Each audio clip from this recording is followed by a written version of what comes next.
আমার একটা সুন্দর সাজানো জিনিসটাকে নষ্ট করা হয়েছে বা নষ্ট করেছে, সেটা খুব চালাকির সাথে মানুষের কাছে প্রেজেন্ট করছে।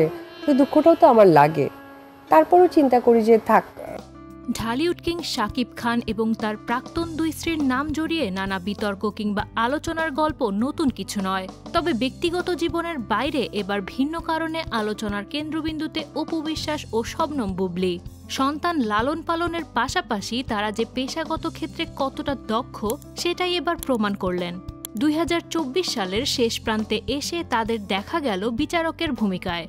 গত শুক্রবার রাজধানীর ইন্টারন্যাশনাল কনভেনশন সেন্টারে অনুষ্ঠিত হল reality show Mumtaz Mehedi mister and miss glamour looks 2024-এর গ্র্যান্ড ফিনালে।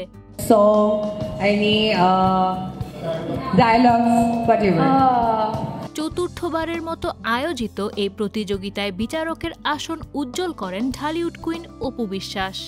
অনুষ্ঠানে অপু বিশ্বাসের সঙ্গে আরও ছিলেন চিত্রনায়ক জয় চৌধুরী, মডেল ও কোরিওগ্রাফার মারিয়া কিসপোট্রা, নাট্যনির্মাতা নাজনীন খান, মিডিয়া ব্যক্তিত্ব ও এটিএন বাংলার senior vice president KM Mahmud Hasan, model Nusrat এবং নাট্যকার রাজীব মণি দাস। স্টার মাল্টিমিডিয়ার আয়োজনে এই প্রতিযোগিতার মাধ্যমে দেশজুড়ে ছড়িয়ে থাকা প্রতিভাবান তরুণ তরুণীদের তুলে আনার চেষ্টা করা হয়েছে। অংশগ্রহণকারীদের চিত্রনাট্য তৈরি, অভিনয়, আবৃত্তি, নাচ, গান এবং র্যাম্প শোর মতো নানা বিষয়ে বিশেষ প্রশিক্ষণ দেওয়া হয়। অপু বিশ্বাসের মতো শবনম বুবলীর ক্ষেত্রেও এসেছে নতুন পরিচয়। তিনি দায়িত্ব পালন করেছেন মমতাজ সিক্রেট বিউটি এক্সপার্টের বিশেষ বিচারক হিসেবে। এ সম্পর্কে বুবলী বলেন, যে কোনো মেধাভিত্তিক প্রতিযোগিতার বিচারক হওয়া খুবই চ্যালেঞ্জিং। প্রতিযোগীদের মধ্যে সেরা একজনকে বেছে নেওয়া কঠিন কাজ, তবে এটি অত্যন্ত সম্মানের। আমি পুরো বিষয়টি খুব উপভোগ করেছি। গত 28 নভেম্বর এ প্রতিযোগিতার গ্র্যান্ড ফিনালে পর্বের রেকর্ডিং সম্পন্ন হয়।